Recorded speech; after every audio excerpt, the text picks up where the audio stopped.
Welcome to the Big Woods Bucks podcast. I'm your host, Hal Blood, and today we're sitting over at Dan Christmas's in, what's the town, Dan? Camden, New York. Camden, New York, in his man cave bar here. Of course, Good Lee's with me as usual.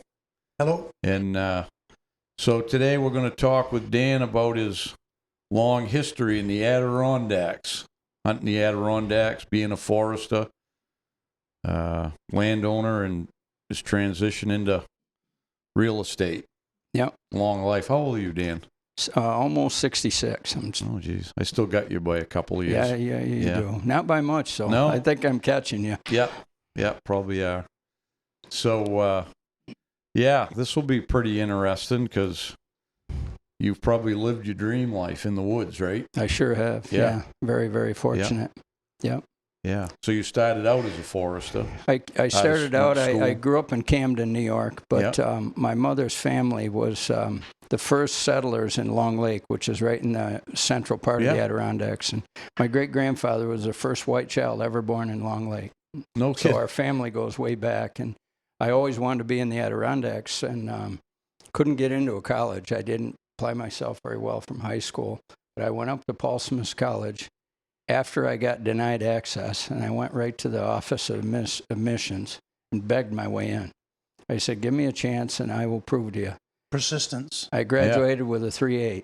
Nice. And did really well, worked for the college for a while, and then worked for the Rockefeller family. I was what they call a woodlands caretaker and a guide. And got my guide's license in 1983. And ironically, I let it go. Just about a month ago, my wife said, you ought to get your guide license back. Friday morning, I went and took the New York State test. I didn't study. I didn't have the book. I didn't know anything, and I passed it. So I guess I'm going to be a guide again. Yeah, nice. But anyway, so I go way back. I started in the Adirondacks full-time when I was a student, and I never came home. So that was about age 20. Yeah. Yeah. Born to be in the woods. Yeah, I love the woods. It's really hard for me to be in the house. Yeah. I was glad when I asked you last night because I had no idea. I knew you had some background in being a realtor, but when I asked you about that, and then you told me that you actually started as a forester. Yeah. And I talked about how Hal and I had a mutual friend that was the same way. He was a realtor and a forester and a guide. Yeah. So yeah, same lifestyle. I got to tell you though, Lee, I like you real lot, but I hate being called a realtor. Oh yeah. It's right up there with lawyer, right? Yeah, exactly. Yeah. I meant it in the most kind way. Of course you did. I know that. Yeah. So you went into, but you probably early on, you must have started hunting in the Adirondacks when you was a kid. Yeah. I hunted in a place called 46, which is in the Tug Hill region. My brother had a camp there, and so I hunted there. I started hunting when I was about 10. I begged my father, and he let me hunt with a 16-gauge single shot. Didn't even have a bead on the barrel. I had to look down the side of the barrel to shoot, I shot my first deer when I was 10 up there. But so I always liked hunting woods. I never was a farm-type hunter, even though we got a lot of farms around us. Right. And I'm not good at sitting. I'm too impatient. So let me ask you, when you say Tug Hill, and I could be mistaken, but I have Brian had told me it's a real collectible book, and the guy was real famous, but his name was French Louis, and they wrote a book about him. Yeah. Isn't he from the Tug Hill area? More so, no, a little bit more southern Adirondacks over in what's called the West Canada area. Yeah.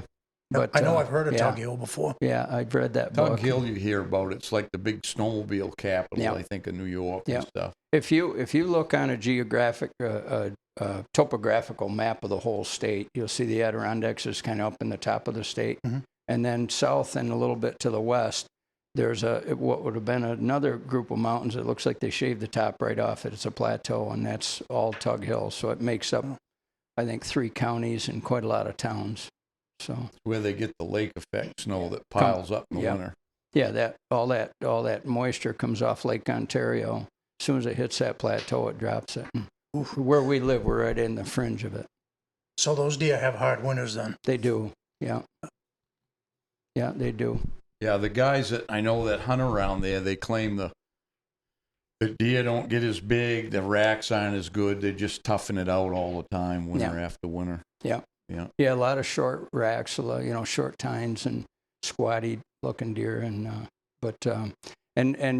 right up until I guess it was the late '90s, everybody in the Tug Hill fed deer in the winter, and that helped them a lot, that winter supplement. But the state doesn't allow that anymore. Yeah. More government intervention, ruining things. Yeah. At the time, so I did a lot of work for the Rockefellers, and I worked with the deer biologists over there. The first year they stopped feeding deer, the Rockefellers were feeding 900 deer on 25,000 acres. And I lived right there. I lived right next to one of the feed stations. And the first year they stopped feeding, they lost 75% of the herd that winter. Oh, yeah. And the next year, they lost 75% of what was left. And it was, the first hunting club I ever belonged to, it was 12,000 acres. We were shooting $90 a year out of there. The club was. Now they shoot 15. So it's really, no matter what anybody says, it's really hurt things. Oh, yeah. We have the same thing in Maine. There's people that complain about it. And I never knew much about it because I lived in central Maine. So the deer down there, the snow doesn't get as deep. Mm-hmm. Plus, there's some farmland. I didn't grow up on farmland really, but just north of it, those deer had easy winters. But when I would go up and visit Hal, and when I started spending more time up in that area, when they had deer yards, they didn't need that supplemental feeding. Yeah. And, they had the canopy and they had a lot of cedar and stuff like that. But once they cut those deer yards, if it wasn't for the supplemental feeding, all those deer were going to die, right? So in Maine, are you allowed to feed deer? You are? Yeah. Okay. Yeah. The biologists still try to say that we shouldn't, you know what I mean? But it's kind of one of them hot potatoes. I think deep down inside, the powers to be know we won't have any deer hunting if we didn't feed some deer. Because they allowed it, the state, through legislative stuff. They just wouldn't put any laws down with any teeth in them to affect the logging, because the paper and wood industry was the big driver in Maine of the economy. So they let them run amok, basically. And so the spruce budworm was the excuse to cut the whole North Maine woods when that came through in the late 70s and 80s. And then it's never recovered from then there was endless deer yards at one time. And they claim, there was hardly any deer in southern Maine because it was deforested and then it was reverting. But the historical records of northern Maine, there were 15 to 20 deer per square mile historically. So now there might be 5 in a good area, you know what I mean? And there's areas up there we go moose hunting, huh? And you can moose hunt all week, and you might see 1 or 2 dried up deer tracks in the mud. I mean, places. Yeah, it's getting a little better. When we first started doing moose hunts they used to call it the Northwest Zone. Now it's mostly like Zone 1 and 2. When we first started hunting moose there, probably 15 years ago, pretty rare to see deer tracks up there, but we've had some easy winters, and again, it's become an accepted thing. A lot of towns now, they set aside money, or there's people in the town that have money to feed deer. Like they feed them in the Forks, they feed them in Jackman, they feed them in Cocaggio, they feed them up in Allagash Village. So a lot of these towns are feeding the deer now because, if they didn't, they were worried about losing them all. In New York, the hunting clubs, the big clubs up north, and some of the rod and gun clubs, they used to set aside money for that. And I'm pretty sure the state knows this. There's still several clubs that are feeding, and if it weren't for that, we'd be in trouble. In the Adirondacks, the private land, 6.5 million acres is public land. That public land is all over mature timber. Yeah. So that's not where the deer are going to yard. No. It's too open. So then you got the private land where they yard. Well, the private land, they've cut the softwood the same way they cut it in Maine. So now all of a sudden the deer yards, the traditional deer yards aren't there. Yeah. I called a biologist. It was supposed to be the head deer biologist. It was a lady. And I asked her, are you guys checking on the Beaver River deer yard? Because I went through Beaver River last year, and I didn't see a lot of deer sign. And she said, what deer yard in Beaver River? She didn't know what I was talking about. It was one of the biggest deer yards in the Adirondacks. And I was shocked, and I was, of course, dismayed too. But, I'm a proponent of feeding and been involved in committees to try to get the state to encourage feeding and even allow you to get a license so you learn how to do it the right way. Yeah. And they're not going to do it. It's an insurance deal. I think one of the things they're worried about is in places where there's too many deer, they think if you feed the deer, you're going to have disease. Well, that might happen, but in northern New York and northern Maine, we don't have enough deer where that's going to be an issue, where that's going to be a problem. Well, the odd thing about New York is I can go out and cut all the cedar and all the browse I want and pile it and let them eat it, and they're eating on the same pile of browse. And I can build a food plot, and they eat out of the food plot. But I can't put corn down, but I can plant corn. It doesn't make a lot of sense to me. Yeah. But anyway, it's the way it is. I talked with a guy, a friend of ours, that he was lucky, him and his hunting club, they own land inside the Adirondacks. I think it was a couple hundred acres at Von Vernal. Yeah. That was like a couple hundred They acres. had a club he was in, yeah. But they could cut their land, and so they selective cut it, and they always had some deer there because there was some feed, right? Yeah, wintertime for sure. Here's a few words from our sponsors. They're all top-notch people. We're glad to have them aboard. Make sure you support them. That's what keeps us going. Being the low-tech guy I am, there's one thing I've learned to embrace with technology, and it's my OnX. I used to carry maps and GPS when it finally came out and stuff, but the OnX has eliminated that because I've got my GPS in my phone now with my OnX app. I can mark everything in that. It's helpful that I can show other people by putting a pin in if I want to send somebody to a place. Being a guide, that's important, I can give them the pin, put it in there as, I text it to them, whatever. So if you want to get your OnX, get your Big Woods Bucks code, BWB, and get you 20% off, but I highly recommend it. Give you a little update. Skinner Sights. We all know they're the best site going, but it's a great company because Andy and the crew there are innovative and they're always thinking up either new models to make a site for, improve the sites, making mounts for scopes, and now they've come on with their own line of scopes and red dots. Whatever Andy does in the company, it's top-notch, first quality, and they stand behind everything, and we're glad to have them as a partner, and we hope you'll try their sites, and you can trust your life with those, and they're going to get you the game. So get your Skinner Sights, and you can trust me that you're going to be glad you did. Just wanted to talk a little bit about minus 33 in the wool they have, which I believe is best wool going, whether it's base layers or your socks or whatever you're wearing. You got to have wool. I've been stressing that for people for years, to wear your wool, whether it's the outerwear or even your base layers and socks. I've been to the tour of the plant, see how they make their socks, and it's quality, the fit is right, and they're going to be long lasting. I've got socks I've had now for several years, and they look like I'll have them for several years more before they even think about wearing out. So I trust my life to wool, and you can too. Minus 33. All right, back to the podcast. Well, we'll never solve them problems, I guess. No. So I probably complain about them more than I should, but that's just comes with old age, I guess. Yeah. Get a little cranky sometimes. I think it's good, though, for people to hear people that have spent their whole life in the woods like you and Hal. Mm-hmm. You're in the woods every day, all the time. Yeah. That should carry some weight, right? Yeah. Not somebody that hasn't seen it. I always listen to, if I wanted to know something about carpentry, I was going to listen to a contractor. If I want to know something about something else, I was going to listen to somebody that was making their living doing it. Well, the one thing, and I bet you'd agree with me on this, there's nobody loves wildlife more than we do. Oh, that's right. And we hunt, and yes, we shoot deer and we'll shoot a moose or whatever, but we love wildlife. And I would never do a thing to hurt the woods or to hurt wildlife. It's just not in me. Well, people that don't hunt don't understand. Yeah, we might shoot a deer, but then the rest of the year we're looking out for them, try to save every one of them, Yeah, absolutely. Yeah.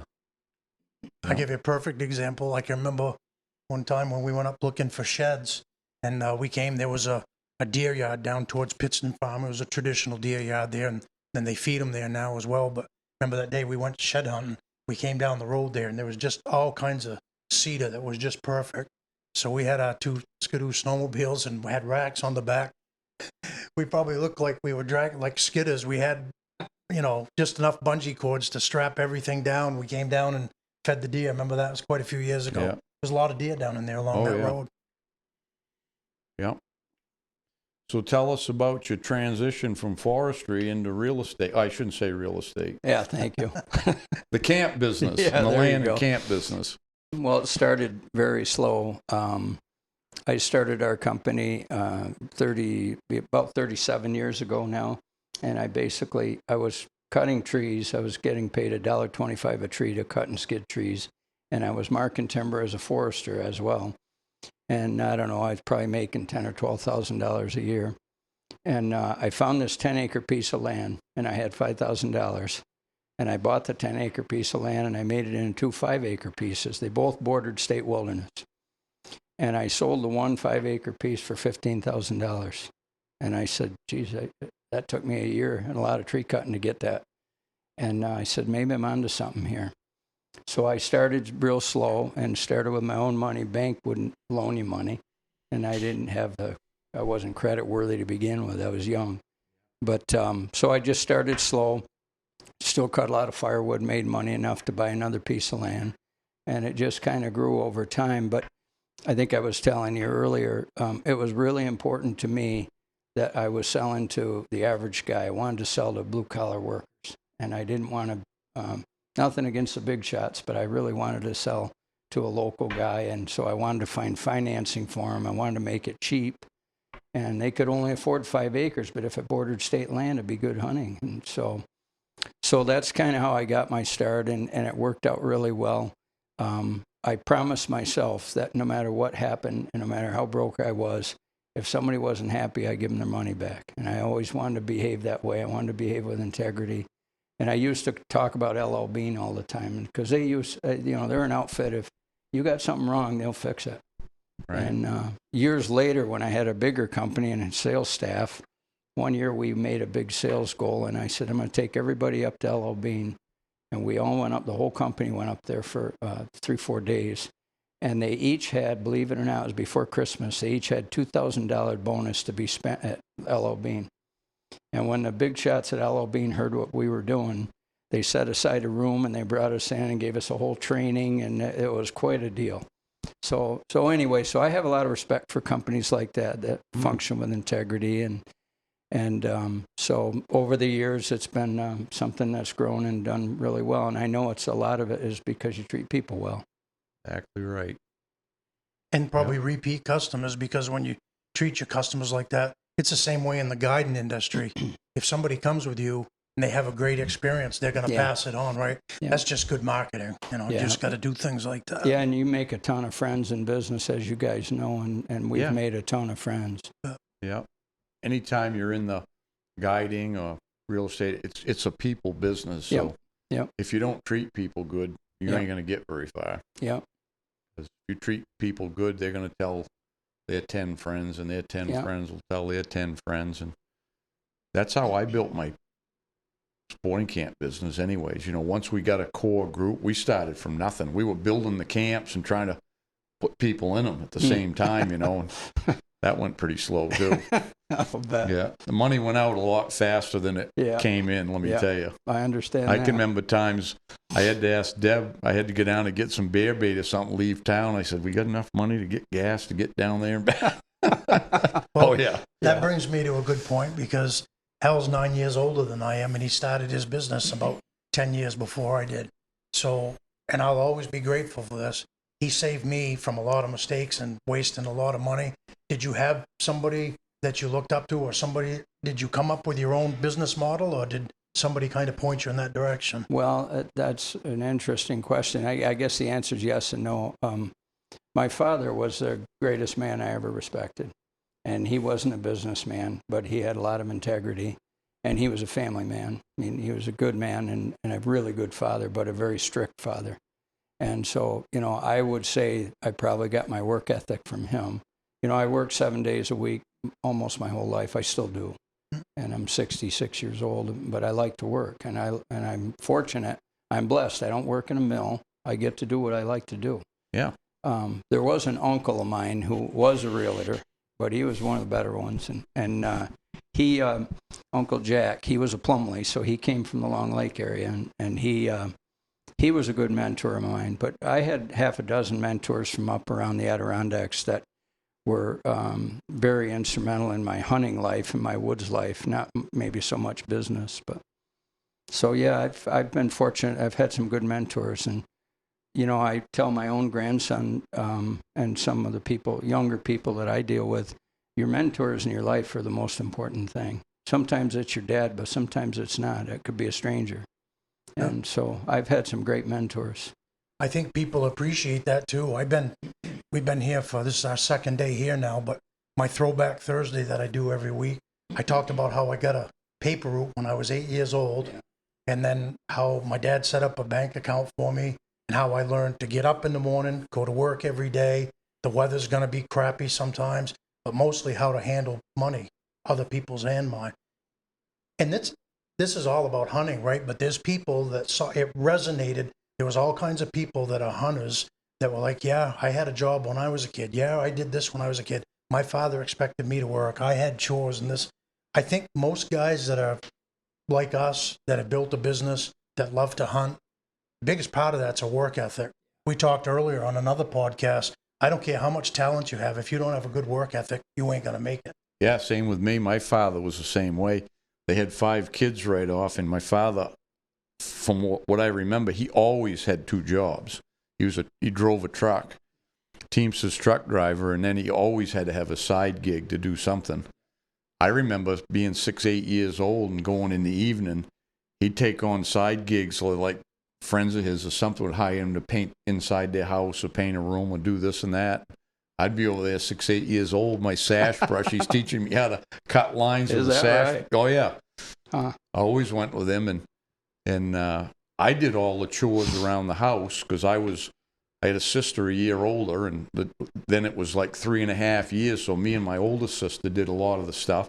Mm-hmm. I did everything outside. I remember making flower beds and stuff. He'd bring home these bricks and stuff and tell me how he wanted to make a flower bed on the side of the garage, and I'd be out there with a hammer and a chisel. I mean, 8 years old. No kidding. Putting in diagonal bricks to make a flower bed, and I never got an allowance until I was, I think, 10 years old.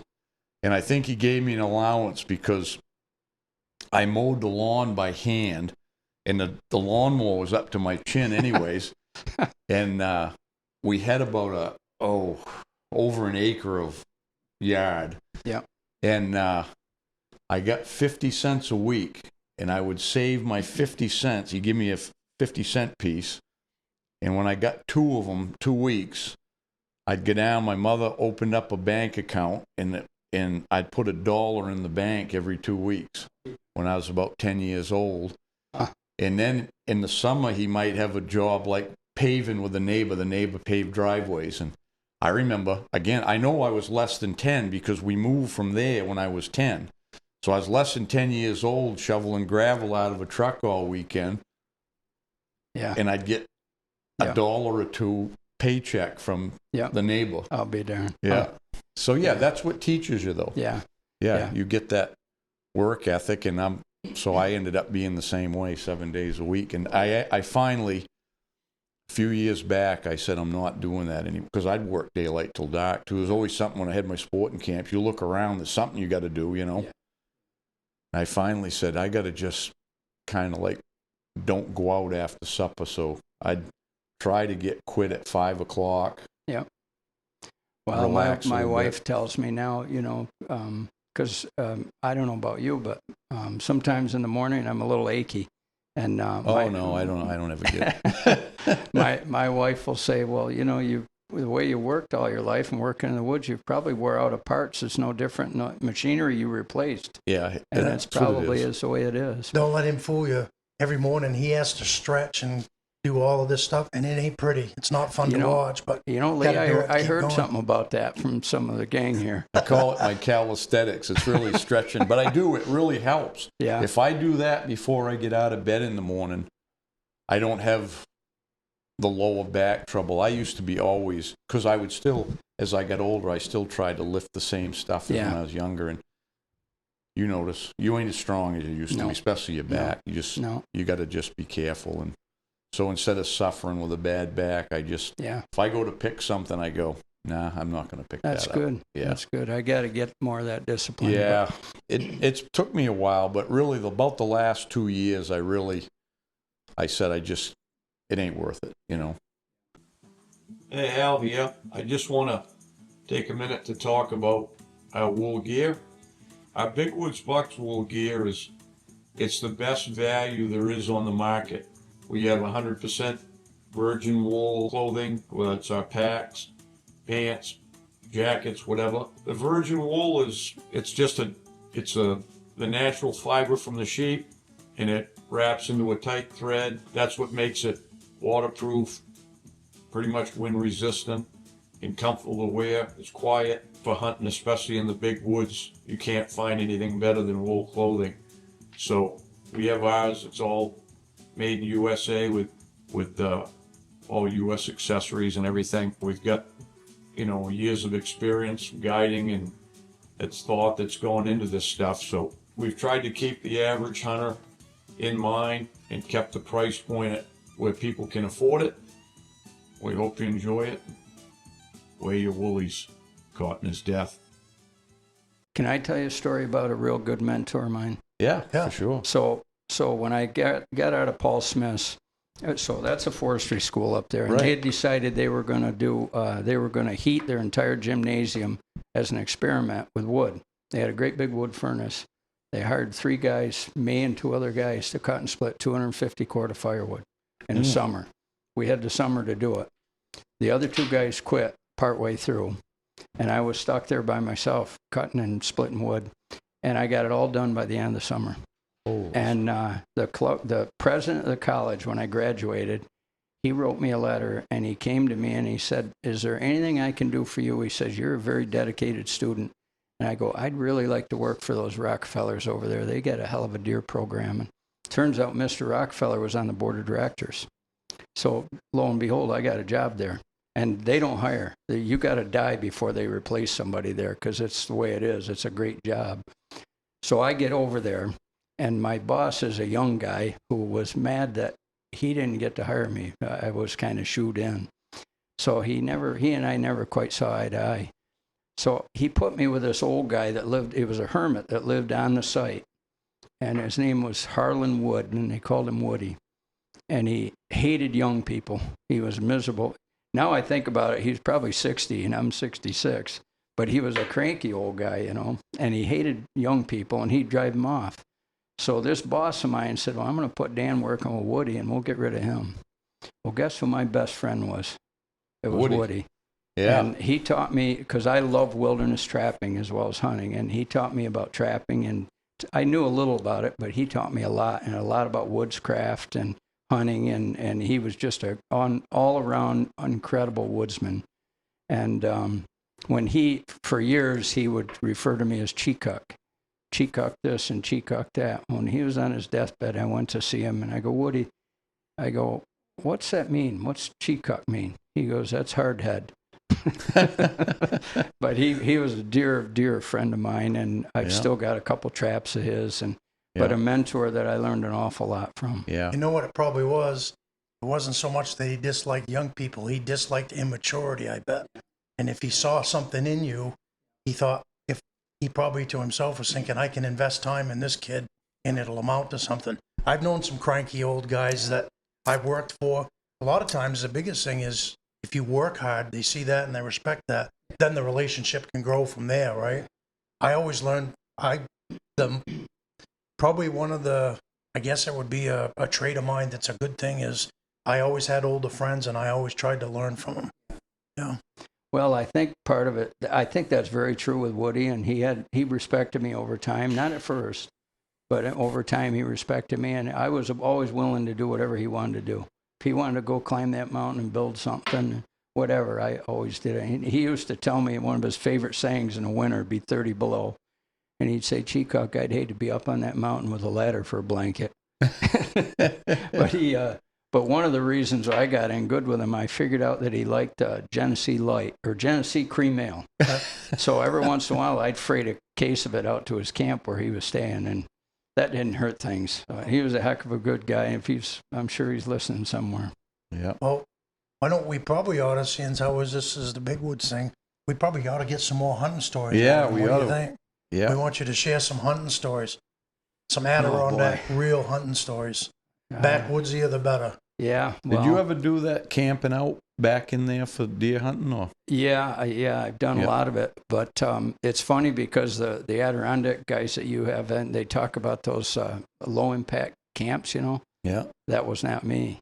No. What I used to do, and I still do a little bit, I'd set up a wall tent back in one of my favorite places, and I don't think anybody's going to go there, so I don't mind telling you. It's called Shingle Shanty Brook.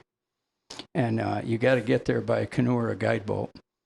And I would go around the garage sales, and I'd find old pots and pans or cast iron or whatever, and I'd stash them up in the woods. And I wasn't a seek outside guy back then.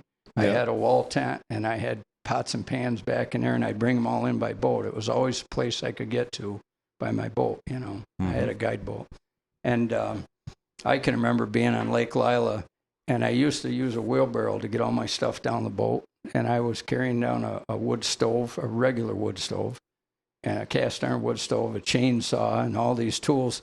And these campers would be coming up out of Lake Lila with their little peak stoves, and they'd look at me like I was nuts, But yeah, to answer your question, I used to, and I've shot some beautiful bucks back in that country.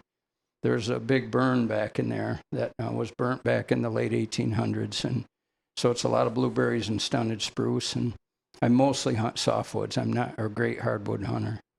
I've killed several bucks on a ridge, but not a lot of them. I've always been down in the swamps. You like that cover? Yeah, I do. I like the green, and I'm pretty good at that. Everything's up close and personal there too, huh? Yeah, we mention that all the time because we have such a broad audience now. We got people from all over the country, and when we talk about shooting all our deer at 50 yards or whatever, to them that's unfathomable. They can't relate to that. Yeah. Well, even most of the Adirondacks is, you got those mountains, and there's tons of hardwood ridges, open hardwoods, and that's where most everybody hunts, and they all know the deer. They're going to go up to the top where it's green, or down in the bottom where it's green. But and then some people, it's probably the same here. I'd get people back home, the new guys come up with something, they go, you think the deer are going to be on the mountains or in the swamps today? And I go, they're going to be wherever they want to be. They live day to day, Yeah, they do. But some people still think there's like mountain bucks and swamp bucks. I'm like, no. It's the same bucks. There's a pretty good chance that he's on the mountain at some time during the day and in the swamp the next part of the day. Well, something on different days. And that real heavy spruce and fir is, I don't know what it is about it, but I've had very good luck hunting in it. And like you say, the shots, I bet you most of my shots in my life haven't been 50 yards. They're probably more like 30. It sounds like that kind of woods is similar to like when we went to Ontario. It was a conifer forest, and it was tight. It was even tighter than what we used to hunting in Maine. Everything was really tight and personal. And I think somebody asked the other day, there were guys in the Adirondacks that said that they didn't see them eating a lot of old man's beard. Well, when we were in the fir and spruce forest up there in Ontario, the old man's beard was a big part of their diet. In those places that you hunt, are they eating a lot of that old man's beard? It's the strangest thing, and it's been something I've been wanting to ask you because I listen to you guys all the time, and it's very entertaining. Rather than hear the news when I'm driving the Adirondacks, I'd much rather listen to you guys. And you talk about them feeding on old man's beard. I've never seen where a deer fed on old man's beard, and we got a lot of it. That's crazy. I can't understand it. When we went to Ontario, that was a big deal, wasn't it? Yeah. It's funny, and there's different types of it, actually. The old man's beard, we kind of call it's real light gray, and it gets quite long. So if you could take it, you could make a beard out of it. And then there's another kind that grows. The stuff in Ontario was more like that stringy stuff on the spruce limbs, and it's darker. It's a dark gray, and it doesn't get very long, but it's all over the limbs, and they'll go along and they just nibble it all off the limbs if they can reach it. Yeah. But the old man's beard, the white gray stuff, doesn't grow down low. No, It's from the moisture. It's moss. And in the tight canopy of it's natural to the softwood. Yeah. And that's why we had caribou in Maine. That was their food source. Kidding. Huh. And then when they cut northern Maine off the first time, started logging that old growth stuff, it disappeared because the moss takes a long time to grow too. So mainly when they get it now is when an older spruce, a fir, a cedar falls over, blows down. And they go after it. There it is, and there could be a ton of it in that one tree. Well, what we see in the Adirondacks, and I think it's a lichen, but it's called old man's beard, but it tends to be like a real light green, kind of gray color. Yeah. And I hunt where there's a ton of it, and I'm going to pay more attention. Maybe they do nibble on it and I don't notice, but I haven't seen that. The biggest thing that I've found and sometimes I still forget about it, I can't tell you how many times I've been on a big buck track in Maine, and they're right going in a straight line, and you're on them and hoping you're not going to jump them, and you're watching up ahead, and then all of a sudden you look, and they did like a hard yank to the right or a hard yank to the left, and you're like, huh.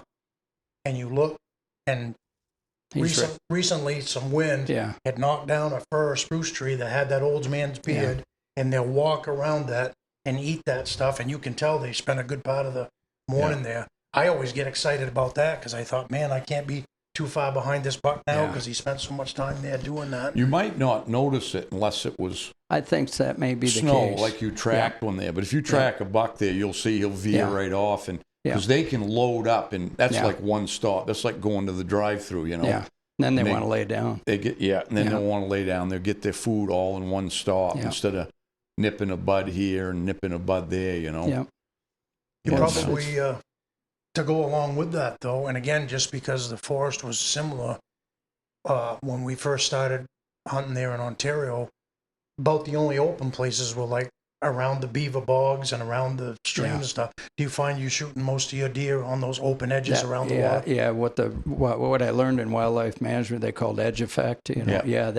That those beaver meadows and that swale grass area, that's old beaver meadows that have dried up. Yeah. That's very good hunting in the Adirondacks, and I've had a lot of luck there. Yeah. But that's where that red osier dogwood grows. Yeah, the red osier, they love that. The moose do too. Yeah, yeah.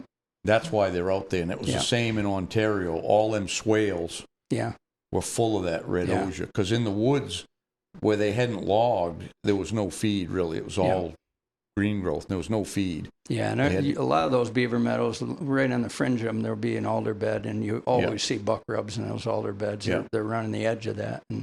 But so I mean, I still feel like I'm learning about hunting. I've been doing it a long time, and I've had a lot of success, but I'm still learning a lot. And one of the things for me, I still hunt a lot when the weather's bad.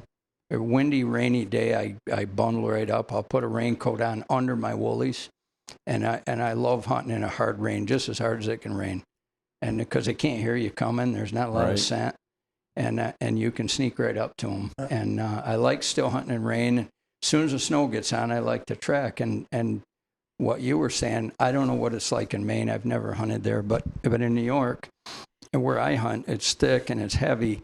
Well, the minute one of those deer takes a turn like that, he's right there, and I'm like creeping along. The old timer used to say, "Look twice, walk or step once," and I would look around, and 9 times out of 10, he's watching me. He's right there, and so that I don't know. I got to pay more attention because maybe they are feeding on that stuff. Yeah. But what about? And again, this is something that not everybody notices, and different places are different. The only thing I really have it to compare to in Maine, it's almost always on a brown ash tree. But when we went to Ontario, there were brown ash there, but they actually preferred, I think I saw more signpost rubs on willow than I did brown ash. Do you have brown ash in the part of the Adirondacks? Very little. So what are they making their signpost rub? They've got to have something there. It's a little bit different.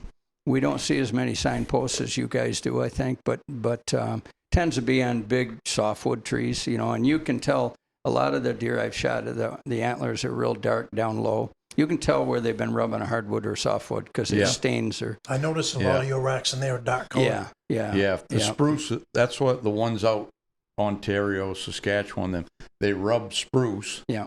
And the pitch sticks on their antlers, and then the dirt and the bark stuff's on it, and it darkens them out, Yeah.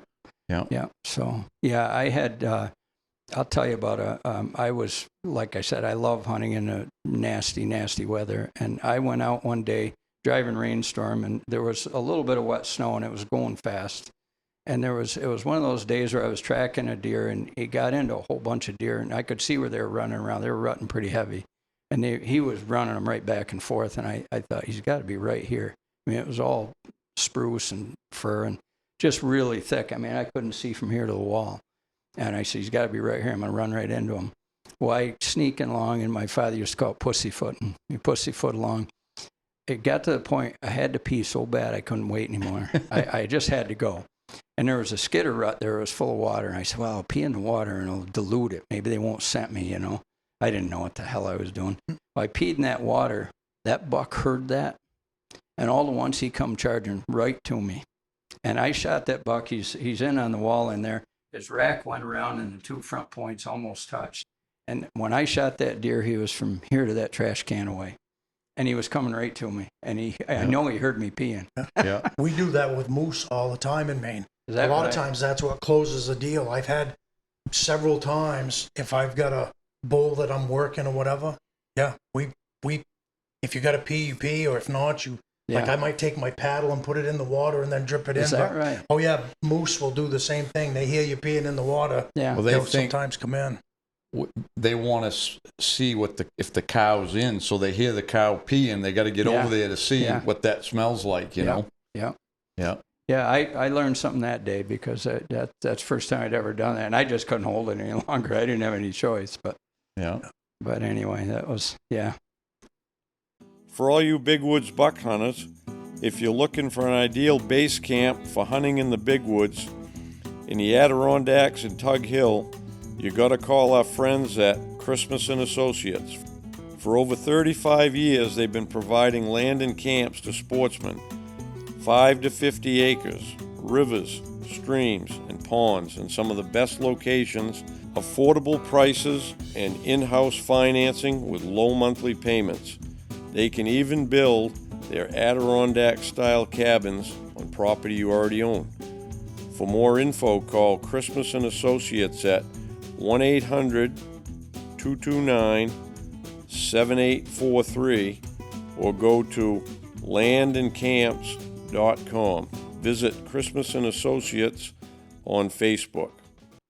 So what's again, we're not going to be able to get you on all the time. I'd like to hear, what is your best buck story, the buck that was most important or special to you or whatever. Just tell us, like the whole thing from start to finish and give us something to think about. Well, I don't know. There's been quite a few fun stories. There's two. I'll tell you. There's one that I didn't get. That was one of the best stories, and then one that I did get. Go ahead and tell them both. We got time. So I was the one that I didn't get. I was hunting a very remote piece of land that was hard to get to. I had to canoe down through a river and cross the river, and I found this little burn way in the middle of the woods. It was rubbed up like you can't even imagine. I knew there was a monster in there. And so I started hunting it, and I was very careful because I always hunt into the wind. I'm big on wind. I'm not one to spray myself with a bunch of scent stuff. I don't really think it works. And maybe it does, but I just I keep my face in the wind. And I picked the right day so I can do that. Well, this one day it was perfect, and I said, I'm going to hunt my way into that burn. Got my canoe, and I crossed through. It was quite an ordeal to get there. And I had just bought a fanny pack. This is going back quite a while. It was a fanny pack that was made out of fleece, so it was supposed to not be noisy, and that's what I wanted. And it had shoulder harnesses when they first made one with shoulder harness. And anyway, I had my stuff packed in that, and I was sneaking along the edge of that burn, and I got out to where I could see pretty good, and I was just kind of looking around. You get that feeling of something's looking at you. And I just looked over my shoulder. For years, I hunted with a 30-30. That was my grandfather's, and I had that old 30-30. And I, like a dummy, instead of turning my body, I looked over my shoulder, and there was a horse with a rocking chair on his head standing right behind me. And he was looking at me, and I was like this, my gun like this. And I tried to turn around slow, and when I did, that damn pack, it rubbed against a spruce tree, and it just made a little whoosh. And that buck took off across, and I remember half the river was frozen. He went right into the ice and broke through the ice and went right across the river. And to this day, that was the biggest Adirondack buck I've ever seen. He was a monster. And it's etched in your mind. Oh, God. I still go back to that place once in a while. A little harder to get to at my age, but yeah. Couldn't get him before he got across the river. No, and I was one of those ones you learn a lesson from. I should have been paying a little bit more attention. I should have had my head on a swivel. A good lesson from that, though, I mean, fleece isn't as bad as some of the other material, but we tell people all the time, they want to know why you push the wool so much. And the biggest, there's a bunch of reasons, but one big reason is it's quiet and it doesn't make unnatural noises. And a lot of the hunting gear that they're trying to push on people, clothing, it just makes unnatural noises. Yeah. And I can't tell you how many times that, I've had clients, if they didn't show up with the right gear, that's how you end up spooking them. Moose, too. We have to tell people now when we give them their gear list or whatever, they'd show up with Carhartts, for pants to hunt moose in. And when you're walking through the raspberries and stuff, you're hearing whoosh, whoosh, Yeah. So, that's a good lesson. Yeah, Now, I'm a big woolies guy. I love my wool pants and wool jackets, and the more ragged, the better.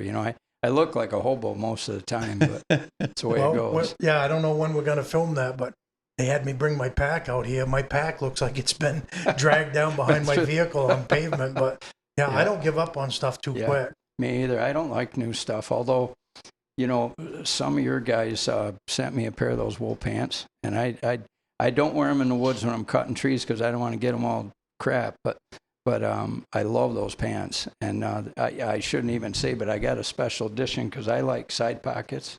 Yeah. And you guys sold me on a pair of side pockets. Oh, nice. They're really nice. Yeah. Perfect. But I'm a woolies guy all the way, and even if I put on rain gear, I put it under my wool because I don't want a noise. Well, tell us your big success story now that you've told us one you learned from. Well, there's been a few pretty good ones. I guess the one, I've only shot two 200-pound bucks in my life, and the biggest buck I shot was 226. I shot one 206, one 226. The day I shot the 226, I was in camp with my older brother and my younger brother. My younger brother is the luckiest hunter I've ever known. He's never had a spike horn walk by him. It's always a 10-point. Yeah.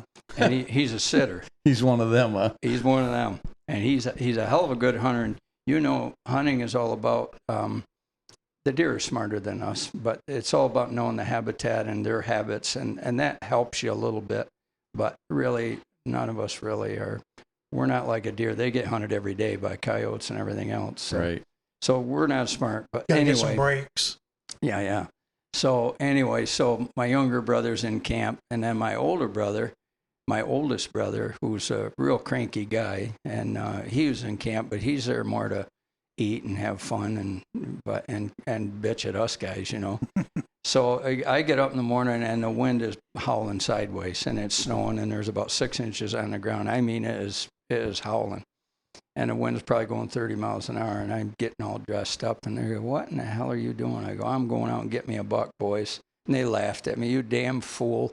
And I said, "Well, you watch and see. I'm going out and get me a buck." And they said, "Well, we'll be here eating eggs while you're gone." And so out I went. I went down the camp road a ways, and I cut off in the spruce and fir. And I was just still hunting my way into a spot that I thought there might be deer there because they'd be out of the wind. And I was still hunting along, and I wasn't very far from camp. And all at once, these three does come running at me like they were shot out of a gun. Well, you know what that usually means. And so I just stayed there and waited, and here come this great big 10-point buck. And he was right nose to the ground, right on their rear end. And I shot him. I wasn't gone from the camp 20 minutes. And I got on the radio to my younger brother, Joe, who's killed all these big bucks, lucky as hell. And I said, "Hey, Joe, it's Dan." And he goes, "Yeah." He goes, "So we're just eating our eggs and bacon right now." And I go, "Hey, you remember the name of that taxidermist you used?" And he started to say, he goes, "You didn't get a buck." I go, "Yeah, probably not." I go, "Do you mind driving the truck up the road? I'll meet you at the road." So him and my brother come out. My brother was right in his moccasins from camp. They come up the road, and I had brought this 10-pointer out, and they couldn't believe it. But it was a short hunt, but it was one that I never forgot. It was just a cool thing to see. When I saw those does rushing at me, that feeling you get, and I hope I've shot quite a few deer in my life. I hope I never lose that feeling. Right. Because it's a very exciting thing. That's why we do it. Yeah, for sure. Yeah, The hunt was short. Sometimes it's short, sometimes they're long, but it's always 2 points connecting. Yes. You got there at the right time. Yeah. Yeah. And I've heard you say it before. You got to be out in the woods. Got to be there. You got to be out in the woods. Yeah. You can't shoot them in the tent, right? No, not very well. Yeah. So I don't know. There's, but you guys have some great stories too. I've listened to a lot of them, but everyone is, I think everyone is a story, and sometimes the best stories are the ones the other guy got too. Oh yeah.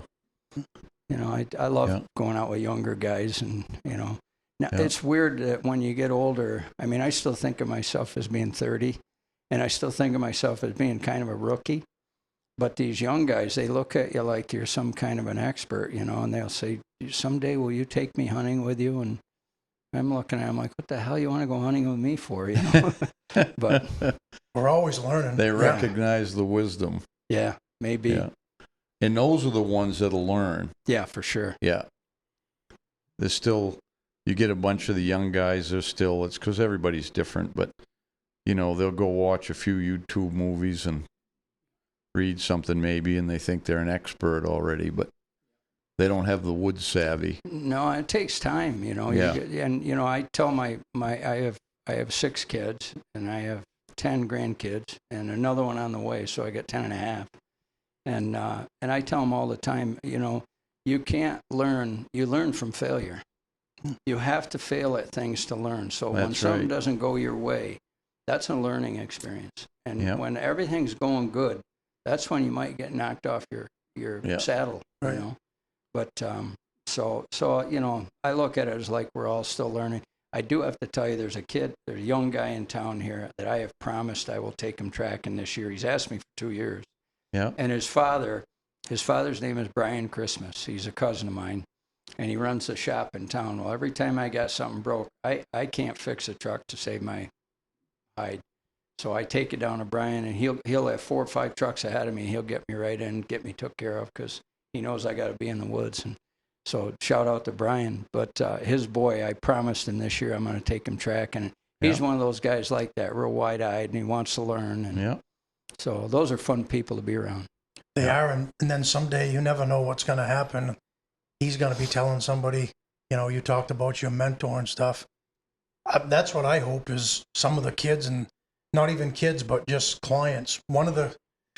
There's drawbacks to running a guide business, but there's a lot of perks too. And one of the things that I hope is over the years, all the people that have come and got deer and moose and bear and stuff, I hope that they remember that, and it's a lifelong memory for them. And that's what it's all about. That's our mission statement is we want to educate people, and that's part of it is taking them out and experiencing it. There's nothing better than that. Well, I suspect being a guide, the only time I did any guiding was with the Rockefellers, and it was always a certain class of clientele. But I bet with you guys, you're still learning a lot, even as a guide, when you're out and you see some mistake either you may have made or someone else.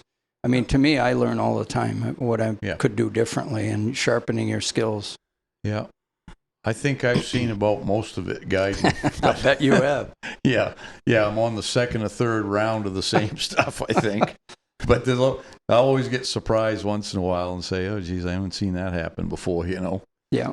But yeah, I think, one of the things I learned most about from hunting, especially tracking, was I've always had a trap line. I like wilderness trapping. And I've learned a lot from the trap line that applied to my hunting. oh yeah, And so that's always been kind of a big part. I like it as much as I do deer hunting, believe it or not. it's all part of trapping. Or anytime you're in the woods, you're gaining woodsmanship skills and stuff. And I've always told people, if you can, and you can include the Adirondacks in it too, but if you can kill a buck, or consistently, I should say, not just get lucky and shoot one, but when you get good at shooting bucks in the big woods, no matter where it is, everything else hunting becomes easier. You've hunted elk out west, you've done other stuff. Isn't it a lot easier? Oh, yeah. Yeah. It's like, no, people get mad sometimes when you say it, they think elk's a big deal and moose or whatever, and it's not. It is a big deal, but it's not anywhere as near as difficult as killing a deer in the big woods. Yeah. And especially in the big woods where there's a healthy coyote or bobcat population. Yeah. Those deer are cagey, and they hear a twig break and they're not looking, they're gone.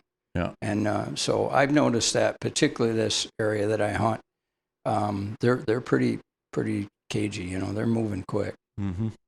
Yeah, that goes right along with most of my guides that I've trained over the years, because moose has been pretty good to me. I raised 4 kids with a stay-at-home mom, and the moose hunt's been a pretty big part of my income over the years. But most of the guides that I trained to be moose guides, it's because they were good deer hunters.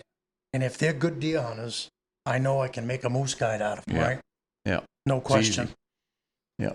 I started hunting in Colorado, pretty high elevation, like at right around 12.5, 25 years ago.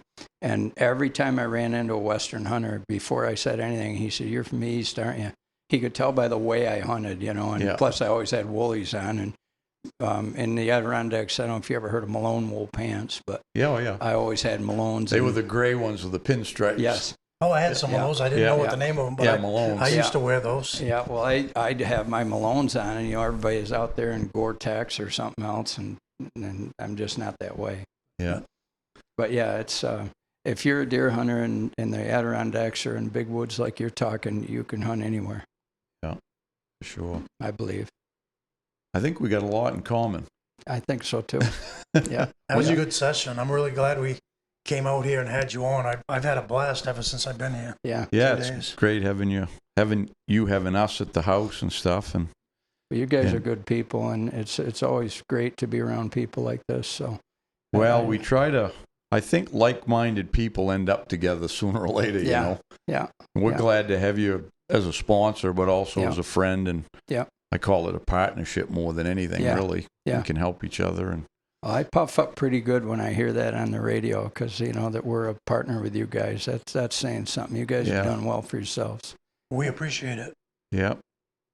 Because we don't take on everybody, Yeah. And so yeah.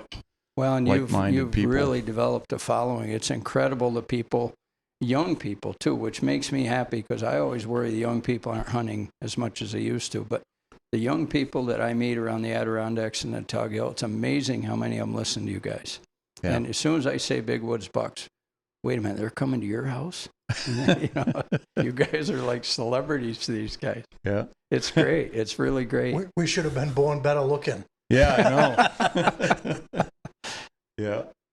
Yeah, well, that's all good stuff. Appreciate the kind words, but that's what, like we were talking in another podcast, we had Chris, and going back to the beginnings, and that's really how we started, because I was always like you. I didn't want to cheat anybody or do anything wrong to anybody. Mm-hmm. And I told him when he approached me about making a business out of it, I said, and that was when the Outdoor Channel was going on, and they were hawking everything known to man on there. And I'm like, I'm not that guy. Yeah. I said, if I won't use it, or I don't think it's useful to the way we hunt, I'm not behind it. Yeah. I'm not doing that. Yeah. So We've kept to that. We kept selective that way, and we're kind of the same way. And 35 years later, or 37 years later, I mean, I get just as much excitement out of selling a little 5-acre piece of land to a guy, and he's brought his wife up, and he's into hunting, and he's might be into snowmobiling or whatever. That makes me so happy. And my wife and I will drive around the Tug Hill sometimes at night. I got an old beat-up vehicle we use, and we'll drive around and just see the campfires of the camps that we've built. Yeah. And that really makes me feel good. Yeah. And I know they're having fun with their families, and that's really what it's all about. It was never about making money. Right. And I've told, we've had sales staff in our office, and I've always, if I interview someone for sales and they tell me about all this sales experience they have, that really doesn't interest me very much.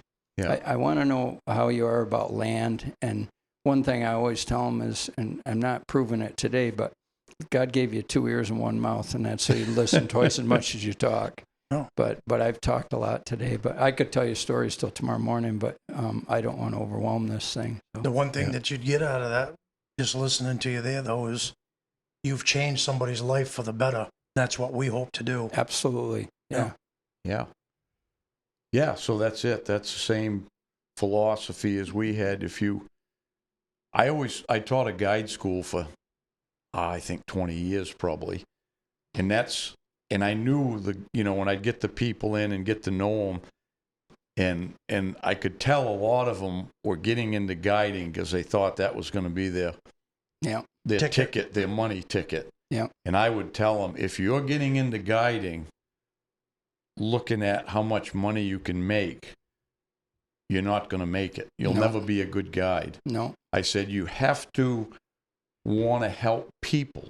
Yeah. If you put the people first, you help your clients, that the money will follow that. Yeah. And I said, because they'll tell everybody. Yeah. And you'll have a reputation. And that's the only way you can make it in guiding. Yeah. Because I used to see, even at them times when I was teaching that, and I had my other business at the time, guiding business, and every month, like much before the internet and stuff, when everybody was mostly on that, in the main sportsman newspaper, like it'd be like a drum roll by summertime or spring. There'd be 5 or 6 new guides or businesses with ads in there. Yeah. In the next year, they were gone. Oh, yeah. And there'd be 5 or 6 more. Very few ever made it. Yeah. When I started my business, we had 13 competitors. And in New York State, we're the only land company now. Is that right? Yeah, we had 13. And it was interesting because I've always told, it's exactly what you just said. I've always said to our sales guys, why do you want to work here? Well, I want to make a lot of money. Well, then you should go rob a bank because this is not why we're here. And for years, when I was out showing somebody a piece of land, they'd show up with their kids or their wife. I had snowshoes for everybody. I always had a pack with extra hats and mittens and coats because they never came prepared. Right. And I'd have my pack with me, and it was usually old stuff that I wasn't using anymore. I'd leave it right in my truck. And I always had a thermos of hot water so I could make instant coffee, instant cocoa. I had cookies. And that I made it an experience. Right. And so they're buying a piece of land, and there's financing involved and all of that jazz. But I was there for the experience. And then if they bought it, I was happy for them. And I made money while I did it, but it wasn't why I was doing it. Right. Yeah. Still isn't. I get really excited when I see somebody buy something. Yeah. So you're the go-to guy if you need land in the Adirondacks. I think we're pretty good at it. Yeah. And you said you branched out west too some? We had for 7 years. I had an office in Colorado, and I did a lot of land out there now. And but now we don't. We're just in New York. It's gone from 40-some employees down to like 11 or 12, and it's mostly a family business now, which is really nice because we can do what I was just talking about. We can treat everybody like family. Yeah. And the only promise I can make somebody is I'll be good to them. Yeah, that's it. You got to sleep at night with the thought that you did your part in the bargain, whatever it is. Yeah. Yeah. That's it. Yeah, I could never sleep at night not thinking I didn't give a client everything I had every day of the week for the hunt or fishing trip or whatever. You gotta, if you do that, you got a clear conscience. The rest, the chips fall where they may, and if they're lucky they get something. Just a few years ago, we had a lady. She was with an abusive husband in Connecticut. She wanted to get away. She brought her kids up here, and the only thing she could afford, we had an old rundown house on about 20 acres that we were selling, and that's all she could afford. And she wanted to buy that thing, and I knew the background. I knew she was trying to get away from someone. And so we sold it to her, and we sold it at a loss. We didn't make any money. But I told my son, who was in the business with me at the time, my oldest son, I said, I just feel like we need to do this. And I said, it's going to come back to us one way or the other. So we sold her the place, and she got in. Week before Christmas, she walks in her office, and she goes, I don't know what to do, but my furnace just gave out, and we got no heat in that house, and I don't have any money. And I said, well, how much did the guy tell you for a furnace? To do everything he needed to do and put in a furnace is going to be $3,500. And I went into Mark, who's tighter than two coats of paint, and I said, Mark, you know that lady we sold to? And he goes, yeah, I know. And I go, well, we need to come up with another $3,500. And we bought her her furnace for Christmas. And so I lost money on that deal. But what did I really lose? I didn't lose a thing. No.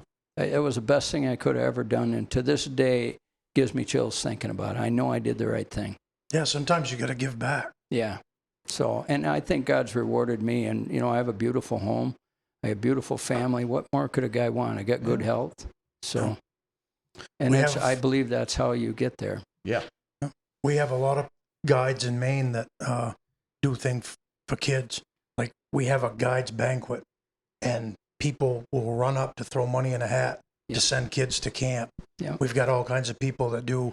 And I'm a big fan of, they have youth days now in Maine. Mm-hmm. They can hunt deer the Saturday before everybody else can. Bear, same thing. And I'm a big believer in that. And all that stuff's going to come back around because it benefits all of us. Yeah. Right? Yeah. One of these days, I want to get up to Jackman area and see where you guys are, because it'd be fun to see what that's like. I've heard so much about it. Yeah. It's beautiful. Well, why don't you come up? I think I will. Soon. All right. We got to talk to the boss upstairs about that. Yeah. But I think we can probably arrange that. She just as much loves the woods as much as I do. And I'm fortunate that, I sometimes stay in some pretty rough looking camps, and she's game to go every time. So I could probably, if I don't sell it right off, you could probably spend a night at Bean Pond on your way up to Jackman. Well, then the problem with that is then you will sell it. I don't see that as a problem. Yeah. All right. Well, that's a lot of good stuff. We had fun here, and like always, like our Facebook, YouTube, do all that stuff. What they call it? Smash the button and ding the bell and all of that. I'm not good at that stuff. Anyway, you get the idea. They know me now. I think the followers know me enough now. They know what to do. And so support our sponsors like Dan here in his business. So, and until next time, good luck on the trail.